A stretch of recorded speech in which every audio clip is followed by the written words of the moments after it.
오늘 아침에 집을 나섰는데 바람이 꽤 차갑다는 걸 알고 이제 전철을 타고 이제 도곡역에 내려서 출구를 나오는데 낙엽이 엄청 많이 떨어져 있는 겁니다. 그 낙엽을 보면서 이제 겨울이 다가오고 있구나라는 생각들을 했습니다. 근데 그 낙엽을 보면서 제가 딱 이제 들었던 생각이 뭐였냐면, 이제 희한하게도 이산지 프로젝트가 생각이 났어요.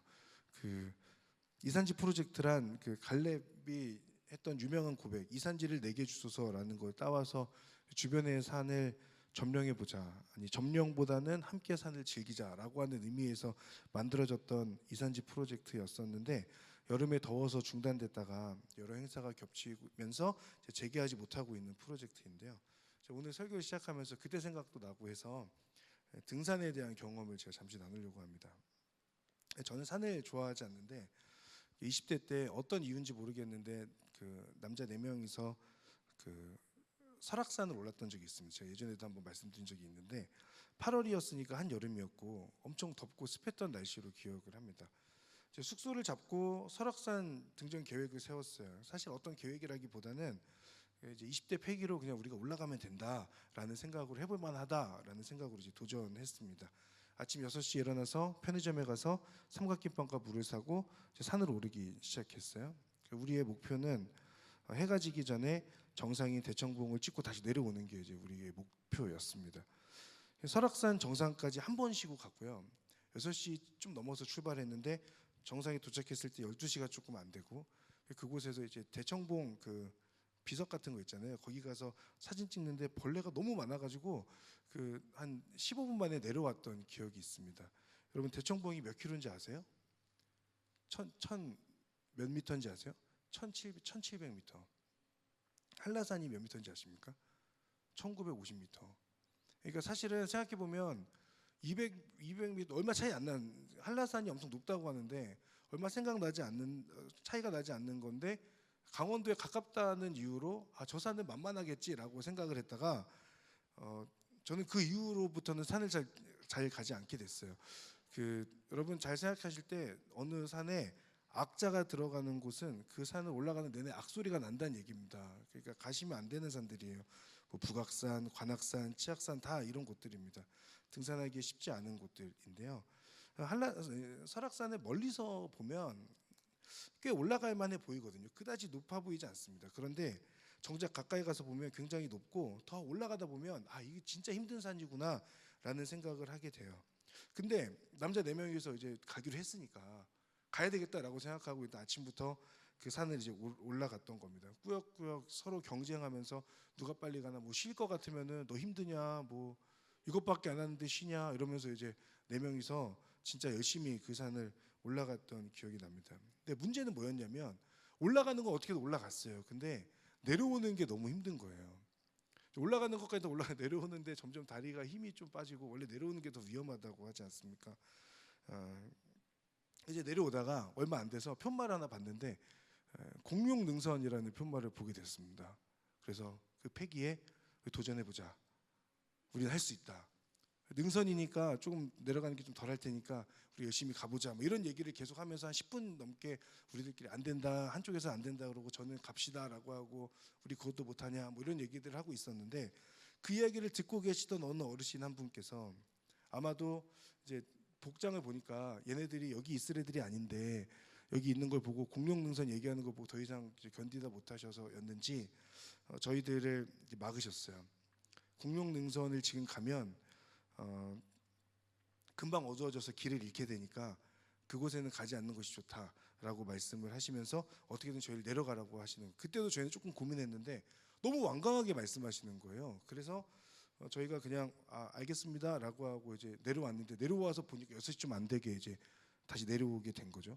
나중에 알아보니까 공룡능선 12시간 정도 걸리더라고요. 만약 거기서 이제 갔으면 그때부터는 아마 구조를 요청하거나 뭐 지금 여기 없거나 뭐 그랬을 것 같은데, 그때 그 어르신께서 말씀해 주지 않으셨다면 아마도 인생의 위기 중에 한 번이었겠다라는 생각을 하게 됩니다.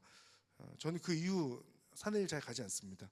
어차피 내려올 거 굳이 올라가나라는 생각들을 하며 산을 잘 안 가는데, 이 얘기로 설교를 제가 지금 시작하는 건, 우리 인생도 아무것도 모른 채 산을 오르는 사람과 같다는 생각을 했기 때문에 그렇습니다.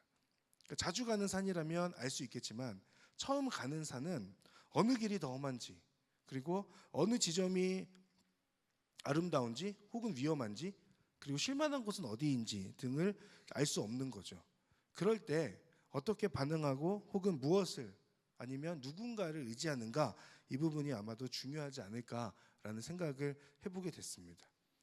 사도행전을 우리가 보다 보면 뒷부분의 주인공이 사실 뭐 거의 바울이지 않습니까? 바울이 계속 나오고 있는데, 다메섹으로 가는 길에 눈이 보이지 않게 될 것 당연히 바울이 예상하지 못했겠죠.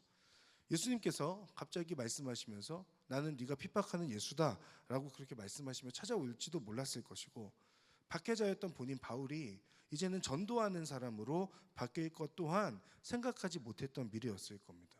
그리고 복음을 위해서 이방 지역을 돌아다니며 자신이 복음을 전하고 있을 거라고 한 번도 생각해 보지 못했겠죠.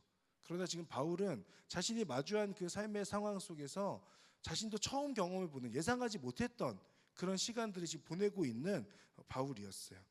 예수님을 만난 바울의 삶은 성령님만을 의지하는 삶의 연속이었습니다. 그렇게 3번의 전도 여행을 마치고 이제는 로마로 가는 여정에 있죠.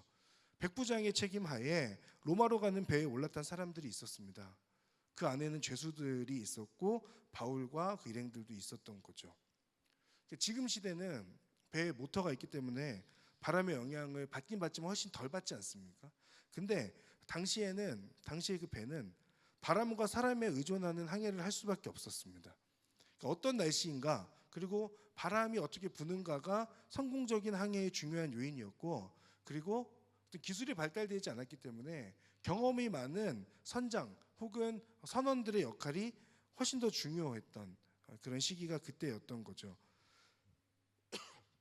어떤 바람이 부느냐, 얼마나 많은 경험과 경력을 쌓은 선장이 있느냐라는 것이 중요했던 겁니다. 그렇게 바울과 그 일행이 로마로 가는 데 있어서 중요했던 것은 어떤 바람이 부느냐, 그 선장의 성향이 어떠냐, 그리고 일행을 이끄는 책임자인 백부장은 그러면 그 가운데 어떤 태도와 결정을 하느냐라고 볼 수 있는 거죠. 일단 보면 바람은 계속 그들의 일행을 돕지 않는 것 같습니다. 4절에 보면 역풍이 불었다라고 표현되고 있죠. 원하고 있던 바람이 아니라 역풍이 불어서 원래 계획과는 다른 길로 갈 수밖에 없었던 거예요. 7절부터 9절까지 보면 그러다 보니까 느린 항해 끝에 가까스로 가게 됐고, 그 바람이 불어서 우리 항로를 지키지 못하게 되었고, 간신히 해안가를 따라서 움직이게 되었고, 해안가를 따라 움직일 거면 배를 타고 갈 이유가 없죠. 그렇잖아요. 근데 해안가를 따라 움직이게 되었고, 많은 시간이 소모되고 금식하는 절기도 지났기 때문에 항해가 위험해졌다라고 이야기하고 있습니다. 특히 여기서 금식하는 절기가 지났다는 건 아마도 대속죄일을 설명하는 것으로 보여요. 그러니까 그 시기가 지나면 태양력으로는 한 10월 정도 되거든요. 이때부터 이제 10월 말부터 2월 정도까지는 지중해에 돌풍이 많이 불고 날씨가 예측하기 어려워서 그곳에 배가 잘 안 다닌다는 거죠. 그런데 지금 시간이 늦어지면서 이곳을 지나갈 수밖에 없고 항해를 계속 할 수밖에 없는 그런 상황 가운데 있는 거예요. 그래서 바울은 항해를 멈출 것을 제안했습니다. 큰 손실과 목숨까지도 위태로워질 수 있다라고 그렇게 이야기했죠. 근데 그때에 결정권을 쥐고 있었던 그 백부장이 바울의 말보다 선장과 선주의 말을 더 따르게 됩니다. 이게 이제 11절에 우리가 읽지는 않았지만 읽었는데 11절에 나왔던 그런 내용입니다. 이 백부장이 바울보다 선장의 말을 더 따르는 것은 충분히 더 합리적이고 옳은 판단인 것처럼 보이죠. 왜냐하면 선장은 경험이 많은 전문가였기 때문에 그때 당시에 아까 제가 말씀드린 것처럼 선장을 의지할 수밖에 없습니다. 선장이 이런 결정을 내린 것은 아마도 12절의 내용 때문일 텐데, 아름다운 항구라고 하는 이곳이 겨울을 나기에는 적합하지 않았기 때문이라고 설명하고 있어요. 그래서 베닉스라는 항구에서 이제 겨울을 보내고자 항해를 다시 시작하게 되는 겁니다. 게다가 13절을 보면 부드러운 남풍이 불었다라고 설명하고 있죠. 그러면서 자신들이 원하는 대로 가고 있다라고 그렇게 생각하게 됩니다. 그러니까 그때 당시에 그 선장의 선택이 옳았다고 생각하면서 이제 항해를 다시 재개하게 되는 거예요. 그런데 얼마 지나지 않아서 유라굴로라고 하는 태풍을 맞게 되고, 이 배는 이제 선장의 컨트롤이 아니라 이제 그냥 그 폭풍이 이끌어가는 대로 그냥 그렇게 흘러갈 수밖에 없는 상황 가운데 놓이게 됩니다. 그렇게 배는 표류하게 되고 어느 정도였는지 20절에 나오는데요. 20절 한번 보겠습니다. 쭉 넘어와서 20절인데 여러 날 동안 해와 별도 나타나지 않고 폭풍만 계속 불어닥치자 결국 우리는 구조될 모든 소망을 포기했습니다. 라고 설명하고 있죠. 결국 모든 소망을 포기할 정도로 이르렀어요. 이 선장은 로마를 여러 번 갔을 겁니다. 여러 번 로마를 갔던 선장이었을 것이고 그리고 백부장은 죄수들을 로마로 이송해야 하는 책임을 가지고 있었던 그런 백부장이었죠. 그러나 바람이 그들을 돕지 않았고 그로 인해서 바다 한복판에서 지금 표류하게 된 상황 가운데 있는 겁니다. 근데 배에 탄 사람들이 진짜 힘들었던 것은 항로를 이탈한 것도 당연히 힘들고 불안하고 어려울 수 있지만 해와 달이 보이지 않고 폭풍만 계속 불어닥치는 그 상황 속에서 이제는 목적지는 물론이고 구조에 대한 그 소망마저도 잃게 된 점이었을 겁니다. 소망을 잃어버렸던 것. 소망이 있기에 사실 힘을 내서 살 수 있는 거죠. 삶의 소망이 사라지는 순간 우리는 삶에 대한 의지도 사라집니다. 저희 어머니가 이제 암에 걸리셨을 때를 보니까 나을 수 있다는 소망이 있는 것과 없는 게 엄청난 차이더라고요. 나을 수 있다는 소망이 없으면 그 병과 싸우고자 하는 의지도 생기지 않는 것을 보게 됐어요. 변화가 없는데 소망을 붙드는 것도 굉장히 힘든 일이죠. 그렇기 때문에 사실은 우리가 계속해서 의지를 가지고 하나님을 더 붙들어야 되는 어떤 그런 노력도 사실 우리 가운데 필요한 건 사실입니다. 하나님께 소망이 있다는 것을 믿고 지금 내 삶이 바뀌지 않아도 하나님을 붙들고 하나님을 의지하며 살아가는 것이 우리에게 필요한 거죠. 이 가운데 우리가 주목할 것은 바울의 태도입니다. 바울은 모두가 소망을 잃어버리고 있을 때에 소망을 이야기하는 사람이었어요. 그것이 21절부터 26절까지의 내용인데 바울의 말을 세 가지로 정리할 수 있습니다. 첫 번째는 나의 경험과 능력을 의지하지 말라는 거죠. 우리 21절 말씀 같이 한번 읽어보겠습니다. 21절 같이 읽겠습니다. 시작. 사람들이 오랫동안 아무것도 먹지 못하고 있는 가운데 바울이 일어나 그들 앞에 서서 말했습니다. 여러분, 크레타 섬에서 항해하지 말라는 내 충고를 들었더라면 이런 타격과 손실은 입지 않았을 것입니다. 자, 선장의 경험과 경력, 능력을 의지했던 것을 지적하고 있습니다. 의지의 대상은 선장이나 사람이 아니라 하나님이라고 하는 것을 말하고 있는 거죠. 그러니까 바울이 지난 날을 말하는 것, 그때 너희들 내 말 안 들었지? 라고 그렇게 말하는 그 말은 그 결정을 지적하면서 잘못했다라고 말하는 것이 아니라 이제부터라도 하나님의 사람인 자신을 믿으라는 거죠. 아니 정확히는 자신을 지키시는 그 하나님의 뜻에 따라야 한다고 말하는 겁니다. 하나님을 의지해야 됩니다 라는 이야기를 하고 있는 거죠. 그러니까 방향과 초점을 나 혹은 사람, 우리들 안에서가 아니라 하나님으로 바꿔야 된다라고 하는 것을 알려주고 있습니다. 여러분, 삶의 문제 앞에서 우리가 기억해야 될 것은 하나님의 뜻이 무엇인가예요. 지금의 이 상황 속에서 그러면 하나님은 나에게 무엇을 말씀하시는가? 시험 문제를 잘 풀 수 있는 방법은 그 문제를 낸 문제 출제자의 의도를 파악하는 거죠. 그러면 그 의도를 파악하게 되면 그 문제를 조금 더 접근하는 방법과 어떤 풀 수 있는 그런 능력들이 어떤 해결 방법들이 찾게 되는 거죠. 마찬가지로 삶의 문제 앞에서 그 문제를 내신 하나님의 의도를 파악하는 것이 중요합니다. 하나님께서 나에게 지금 이 삶에서 이 문제를 주신 이유가 무엇일까? 하나님이 원하시는 것은 무엇일까? 이것에 대한 질문이 우리 가운데 필요하다는 거예요.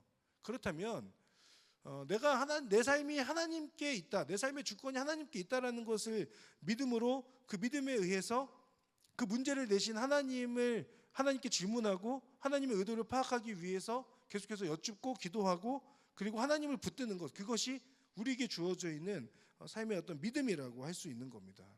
그러니까 문제를 푸는 나의 경험과 능력보다 문제를 내신 하나님께 집중할 필요가 있는 거예요. 그러면 그 하나님께 집중함으로 하나님의 뜻이 무엇인지를 계속해서 궁금해하는 것, 그것이 우리 가운데 필요하다는 거죠. 두 번째로 바울이 했던 말은 하나님의 뜻대로 결국은 이루어질 것입니다 라는 말을 하고 있습니다.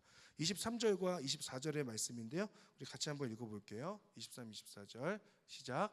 어젯밤 내 하나님 곧 내가 섬기는 하나님의 천사가 내 곁에 서서 바울아 두려워 마라. 내가 마땅히 가이사 앞에 서야 한다.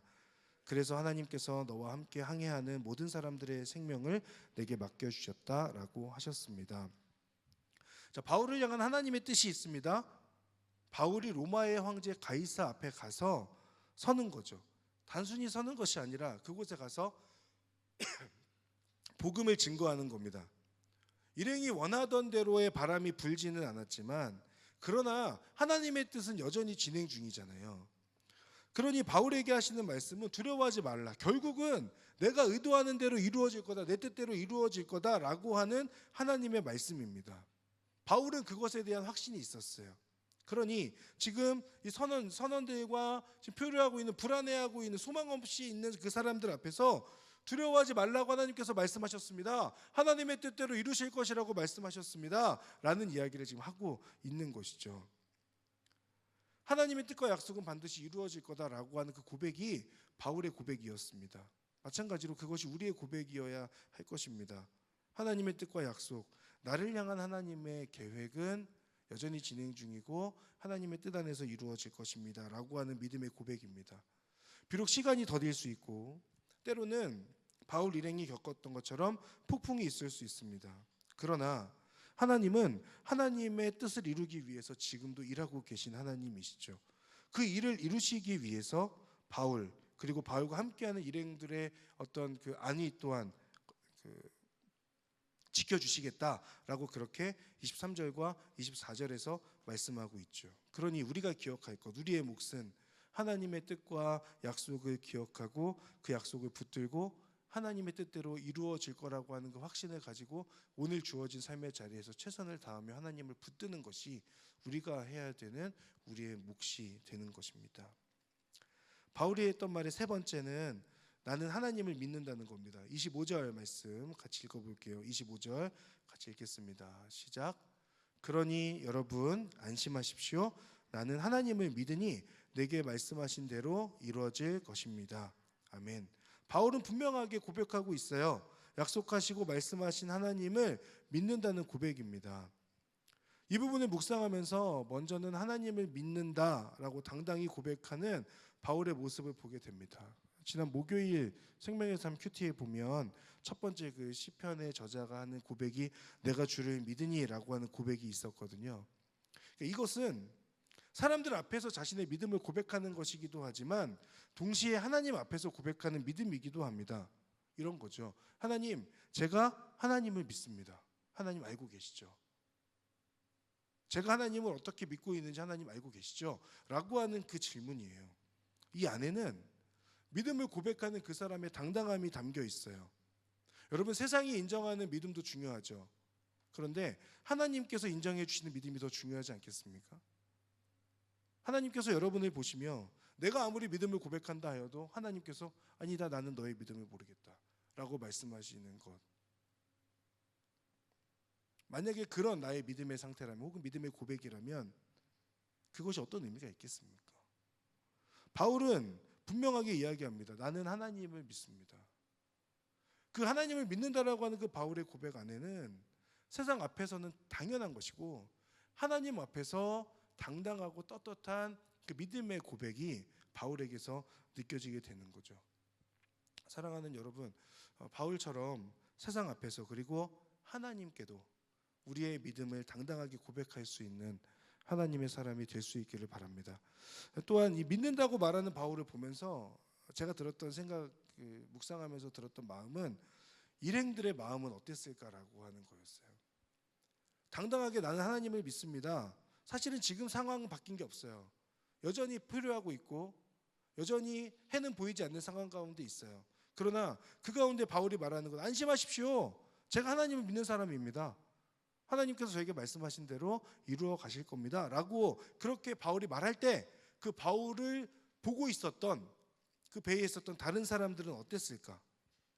아마도 확신에 가득 찬 바울의 말을 듣는 그 일행들 또한 그 마음 가운데 이전보다는 안심하는 마음이 생기지 않았을까? 그만큼 바울은 불확실한 어설픈 고백이 아니라 확신함으로 하나님을 향한 그 믿음을 그리고 하나님의 그 약속을 선포했기 때문입니다. 일행들은 바울을 통해서 저 사람이 믿는 하나님이 진짜로 우리를 지켜주실 수 있겠구나라고 하는 그 확신이 그들 가운데도 있지 않았을까라는 생각을 해보게 됩니다. 우리가 전도할 때를 생각해 보면 전도하는 사람에게 확신이 없으면 전도할 수 없죠. 내 안에 확신이 없는데 가서 전도한다고 가서 쭈뼛쭈뼛 얘기를 잘 못해요. 그러면 그 사람들 속으로 무슨 생각하겠습니까? 저 사람은 자기도 확신하지 못하는 것을 지금 나에게 전하고 있네? 라고 생각하겠죠. 그런데 여러분, 신천지 이런 사람들 길거리에서 만나보세요. 그 사람들의 눈에는 광기도 있지만 또 한편으로는 확신도 있어요. 이 사람들 안에 이것이 진짜 자기들이 생각했을 때는 맞다고 생각하는 확신이 있죠. 그러다 보니까 뭔가 그 사람들의 모습에서 좀 무서울 정도로 뭔가 조금 뭐랄까, 저 사람들 진짜 제정신 아닌 것 같다라는 생각이 들잖아요. 그건 무언가 홀린 거는 맞는데 그 홀려있는 상황에서도 사실은 분명한 자기들만에는 확신이 있기 때문에 그런 거예요. 그렇지 않겠습니까? 확신을 가지고 이야기하는 그 바울의 모습을 통하여서 아마도 그 바울의 모습을 보는 그 사람들은 바울의 모습을 통하여서 자신들에게도 조금은 하나님이라고 하는 분이 진짜 지켜주시겠구나 라고 하는 그런 생각이 들었겠죠. 여러분, 믿을 거면 확실하게 믿고 어설프게 믿을 거면 믿지 마시라는 말은 못하겠고, 흔들리지 않는 확실한 믿음을 간구하는 그런 저와 여러분 되길 바랍니다. 굳건한 믿음의 반석 위에서는 여러분의 삶이 되기를 주님의 이름으로 축복합니다. 그런데 바울의 마지막 고백이 눈에 들어와요. 26절 마지막으로 같이 한번 읽어보겠습니다. 시작. 그러나 우리는 밀려서 어느 섬에 닿게 될 것입니다. 아멘. 하나님의 뜻대로 로마로 가는 여정이어야 하잖아요. 그리고 바울은 분명하게 믿고 있잖아요. 그런데 믿고 있지만 하나님께서 알려주신 것은 그러나 우리는 어느 섬에 닿게 될 거라는 그 말을 하게 되는 거죠. 그리고 그 섬에 도착하게 되었을 때 그 배는 파선하게 됩니다. 그런데 기가 막힌 건 도착한 섬의 이름이 몰타라고 하는 섬이었는데 그곳 사람들이 일행들을 친절하게 대하죠. 그리고 하나님께서는 그곳에서 기적을 일으키시고 결국 로마로 무사히 도착하게 인도하시는 그 하나님을 이후에 우리가 볼 수 있습니다. 우리 신앙에 있어서 중요한 키워드가 하나 있습니다. 그것은 그러나라고 하는 고백이에요. 삶의 고난이 있지만 그러나 하나님은 신실하시며 약속을 이루어 가신다는 것. 하나님의 약속이 희미해진 것 같을 때에도 그러나 하나님께서 손을 붙들고 계신다는 것. 배가 파선하지만 그러나 섬에 닿게 되고 그러나 그 섬에서 새로운 길을 열어주시는 하나님을 우리가 보게 되죠. 그렇다면 우리도 이 그러나의 신앙이 있어야 되지 않을까 싶습니다. 이해되지 않는 삶의 불안과 불행과 고난이 있습니다. 그러나 나를 구원하신 하나님을 신뢰하는 겁니다. 하나님의 약속이 희미해진 것 같습니다. 그러나 나를 인도하실 하나님을 의지하는 것입니다. 내가 원하는 대로 삶이 흘러가지 않습니다. 그러나 결국은 하나님의 목적하심대로 우리의 삶을 이끌어 가실 것에 대한 분명한 확신, 믿음, 그것입니다. 성경을 보면 그러나의 믿음을 가졌던 대표적인 인물이 있습니다. 구약 성경에 있는 욥인데요. 우리가 잘 아는 것처럼 욥은 당시 악에서 떠난 의인이었고 하나님을 경외하는 사람이었습니다. 그러나 이유를 알지 못한 채 자녀와 재산과 건강을 잃어버리죠. 그리고 친구들이 찾아와서 욥을 처음에는 이렇게 위로하는 것 같은데 결국에는 정죄하게 되고 잘못을 인정하라고 그렇게 말해요. 근데 그때 욥이 선택했던 건 뭐냐면 그 친구들의 말에 응답하기는 하지만 욥에게 있어서는 하나님을 향한 처절한 부르짖음이 계속해서 있었습니다. 친구들의 그 비난 앞에서 답은 자신도 모르겠지만 그러나 욥이 계속해서 반복해서 하는 그 고백은 뭐였냐면 내가 하나님께 질문해 봐야 되겠다. 내가 하나님께 좀 물어봐야 되겠다. 지금 이 상황이 나도 이해는 되지 않는데 그런데 왜 이런 일이 펼쳐지고 있고 너희들은 나의 친구들이라고 하면서 왜 나한테 와가지고 위로의 말은커녕 계속해서 나를 정죄하는 말만 하는지 내가 하나님께 좀 여쭤봐야 되겠다. 질문해 봐야 되겠다라고 하는 그 외침이었어요. 그런데 욥은 결국 답을 찾지 못해요. 답은 찾지 못하는데 결국 욥이 했던 고백을 우린 잘 알고 있습니다. 나의 가는 길을 오직 그가 아시나니 그가 나를 단련하신 후에 내가 순금같이 나오리라 라고 하는 고백. 주께 대하여 내가 귀로 듣기만 하였사오나 이제는 눈으로 주를 뵙는다는 고백이죠. 욥은 자신에게 찾아온 고난이 하나님의 외면으로 생겼다고 옆에 친구들이 말하고 있는 상황, 너의 잘못 때문에 생겨난 일이라고 말하고 있는 그 상황 앞에서 욥이 고백하는 것은, 그러나 하나님께서 내 삶을 인도하시고 그러나 하나님께서 나의 모든 상황을 아신다는 거예요. 그러니 나는 하나님께 질문은 할지언정 입술로 범죄하지는 않겠다. 그리고 이 믿음을 잃어버리지 않겠다라고 하는 그 고백이 욥의 고백이었던 겁니다. 그리고 욥은 알게 되는 거죠. 자신에게 하나님께서 복을 주시는 또 하나의 방법이 있는데 그것이 고난이구나라고 하는 것을 욥은 깨닫게 되는 겁니다. 하나님께서는 욥을 보면서 우리에게도 동일한 질문을 하십니다. 사랑하는 딸아, 아들아, 네가 까닭 없이 혹은 어떤 이유 없이 나를 사랑할 수 있겠느냐? 네가 계획하는 대로 이끌림 받지 않는다고 하여도 너는 여전히 나를 신뢰하고 의지한다는 그 믿음의 고백을 할 수 있겠느냐? 폭풍을 만나고 광풍을 만난다고 하여도 그 가운데서 나를 향한 변함없는 믿음을 고백할 수 있겠느냐라고 하는 그 질문입니다. 여러분, 이 질문 앞에 여러분 어떻게 응답하시겠습니까? 하나님을 향한 변함없는 나의 신뢰, 그리고 하나님을 향한 믿음, 그리고 그 사랑을 고백할 수 있는 저와 여러분이 될 수 있기를 바랍니다. 여러분, 비록 삶이 힘들고 어려워도 언제나 여전히 나를 사랑하시는 하나님을 붙들 수 있는가? 이 질문에 답하면서 살아가는 것이 우리의 인생입니다. 이것을 꼭 기억하실 수 있기를 바랍니다. 바울과 그의 일행도 동일했어요. 하나님께서 원하시고 바울도 원했던 로마로 가는 여정입니다. 무엇보다 로마에도 복음이 전해져야 한다는 그 부담감이, 또 그 열망이 바울에게 있었고, 사실은 바울은 피할 수 있었습니다. 그러나 피하지 않고 자청하여서 갔던 로마 행이었어요. 그런데 그곳으로 가는 여정이 너무 험난하고 목숨을 위협하는 그런 상황들입니다. 그때 주님께서 바울을 찾아가 말씀하셨죠. 그리고 동시에 바울은 하나님을 신뢰하고 고백하며 하나님을 의지하는 그런 모습을 보여주고 있습니다. 여러분, 폭풍을 만나고 배가 파손당한다 하여서 하나님의 약속이 파기되거나 하나님의 사랑이 변한 것이 아닙니다. 때로는 전혀 생각하지 못한 위기가 우리 가운데 있을 수 있습니다. 목적지와는 전혀 다른 섬에 도착하는 것 같을 수도 있습니다. 그러나 그때 하나님께서 우리에게 요구하시는 것은 그러나 하나님을 신뢰한다라고 하는 그 고백이에요.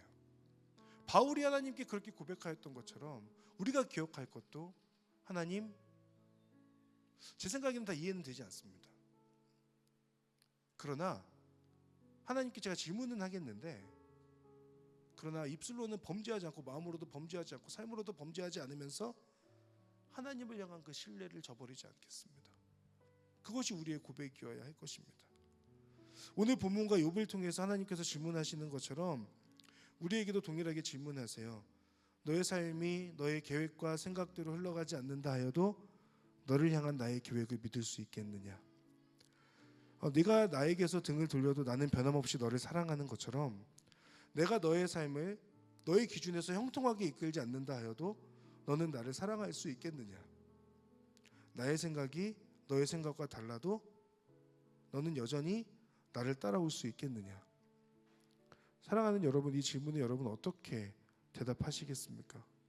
하나님의 생각이 나의 생각과 다를 때, 하나님도 하나님의 이끄심이 내 안에서 온전히 이해되지 않을 때, 그때에도 하나님을 신뢰하는 사람, 이해되지 않지만 그러나 하나님을 붙드는 여러분 될 수 있기를 주님의 이름으로 축복합니다. 우리 함께 찬양하며 기도의 자리 가운데로 나아가겠습니다. 주가 보이신 생명의 길, 주가 보이신 생명의 길, 나 주님과 함께 상한 마음을 들이며 주님 앞에 나아가리. 나의 의로움이 되신 주, 그 이름 예수, 나의 길이 되신 이름 예수. 나의 길 오직 그가 하시나니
한 번 더 믿음을 담아서 고백합시다. 나의 길 오직 그가 아시나니. 나의 길 오직 그가 아시나니. 나를 단련하신 후에 내가 조금까지 나오리라.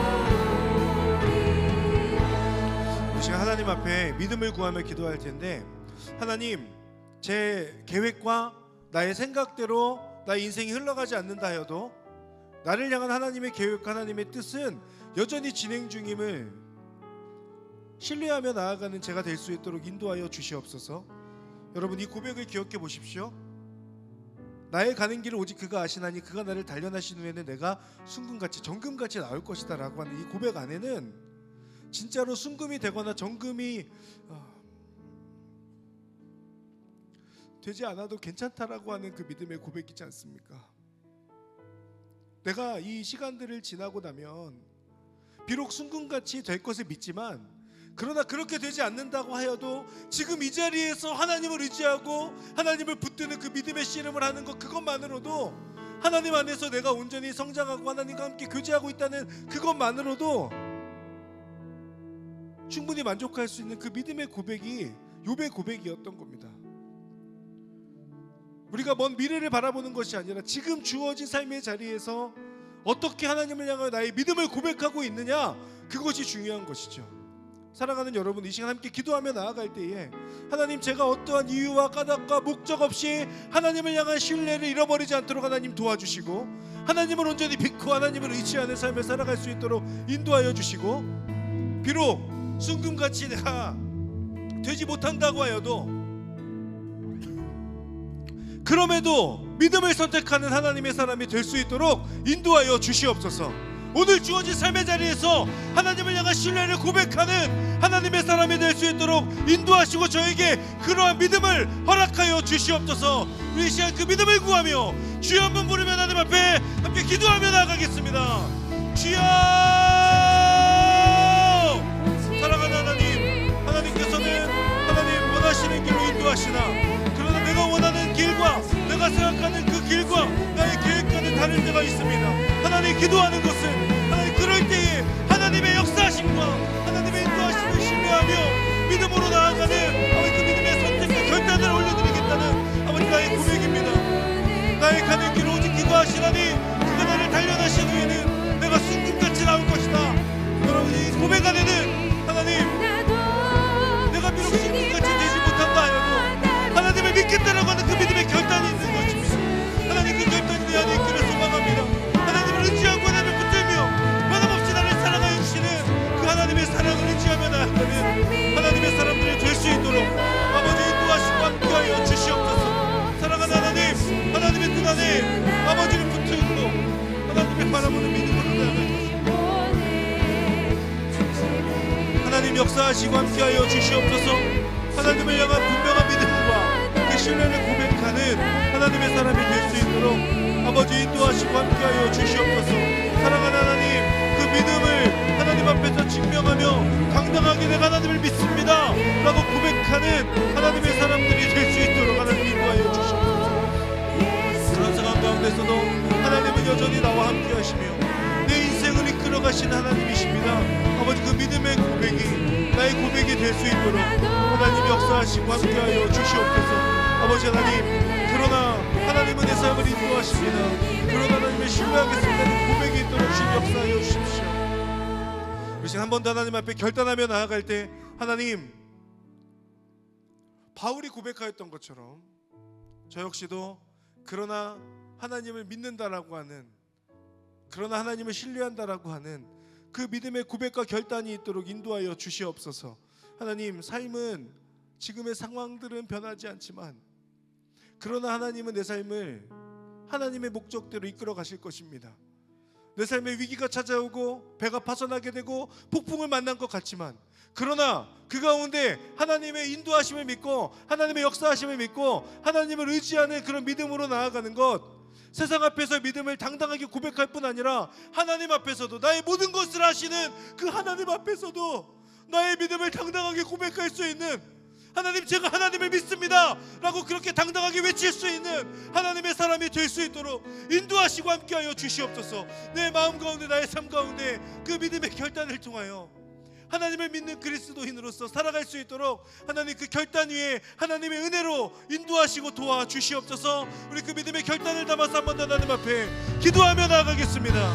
사랑하는 하나님, 하나님의 은혜를 간구하며 하나님을 의지하며 하나님을 바라보며 나아갑니다. 아버지 하나님, 하나님을 향한 그 믿음을 붙들고 나아갑니다. 어떤 상황 가운데서도 나는 하나님을 믿으니 그 하나님의 믿음으로 나아갑니다. 하나님 인도하시고 역사하여 주시옵소서. 하나님을 붙들고 나아갑니다. 하나님 믿음에 풀어 주시옵소서. 사랑하는 하나님, 하나님의 은혜 가운데 비록 내가 원하는 대로 이끌림 받지 않는다고 해도 하나님을 향한 그 신뢰를 잃어버리지 않겠습니다. 그 신뢰를 거두지 않겠습니다. 하나님을 향한 그 의지함을 아버지 하나님 포기하지 않겠습니다. 하나님의 생각은 내 생각과 다르다 해도 하나님을 의지하고 하나님을 붙드는 믿음으로 나아갈 수 있도록